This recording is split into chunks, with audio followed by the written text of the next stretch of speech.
Annie of Annie's Way. Good to see you again. Today I want to talk about writing in children. Children learn to express themselves in many ways, and the best way to help them get started is help them to express themselves in writing. Uh, and I'm talking being creative. If a child can't write, he can draw, he can cut pictures from books, he can paste them, and you as a parent can act as a dictator, can act as a person taking dictation from the child. And when you allow a child to dictate to you, write exactly what he says down. Write it, and then read it back to him when you're done. And after you've read it back to him, let him read it. And some of this would be memory, that's true, but that will enhance his ability to read. Children need to understand the relationship between writing and talking. So, one way that you can really help your child is to buy him a blank book. The younger the child is, the bigger the book should be, or should I say, the wider the pages, because you need room on the page that you can write captions for him, and also room that he might be able to write and draw pictures and post his pictures that he clips from the magazines. So we want to think about that now. You want to let the child understand that writing is talk written down. In other words, we write what we say. We want the child to be expressive, that is, express himself through pictures, through drawing, the pictures that he might clip out of a magazine.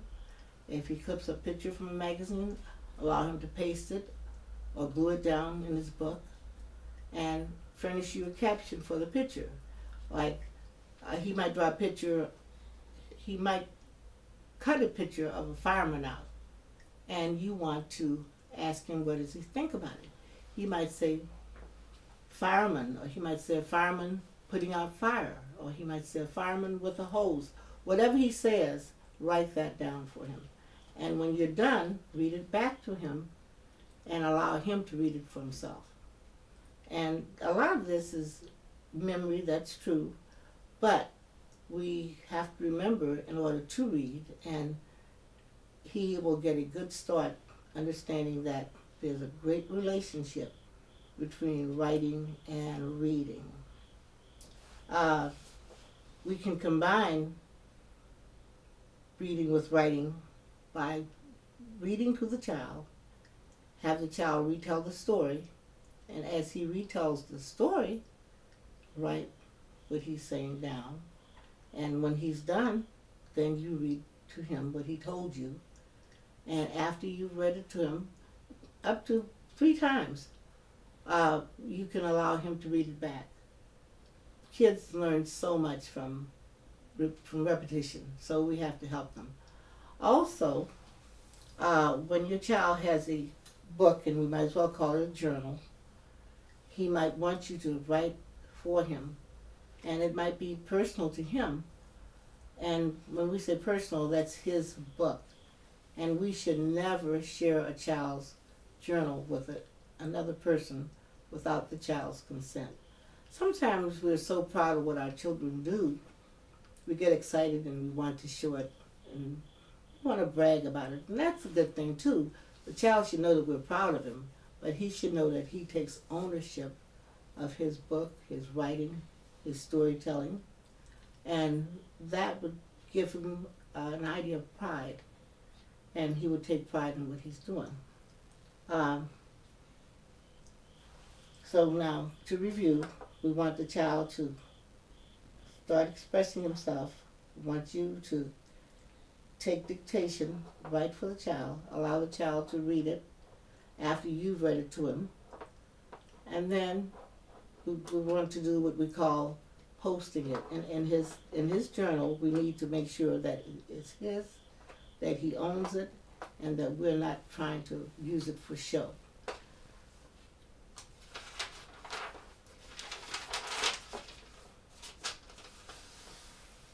a child might want to share his a child might want to share his journal or keep it a secret. Uh, of course, a child might prefer to share his writings or journaling with some, but not with others. A parent might want to maintain a journal too. It's always a good idea that the child has somebody to imitate, and why not let that person be you? So as we help our children to journal, we need to keep a journal also. And a journal can be so simple. Simple things like, I lost a tooth today. My front tooth fell out today. Or, Daddy bought me a new toy. The toy was a truck. And you might even want to do some, I don't draw, but I can represent the picture of a car or a truck. So if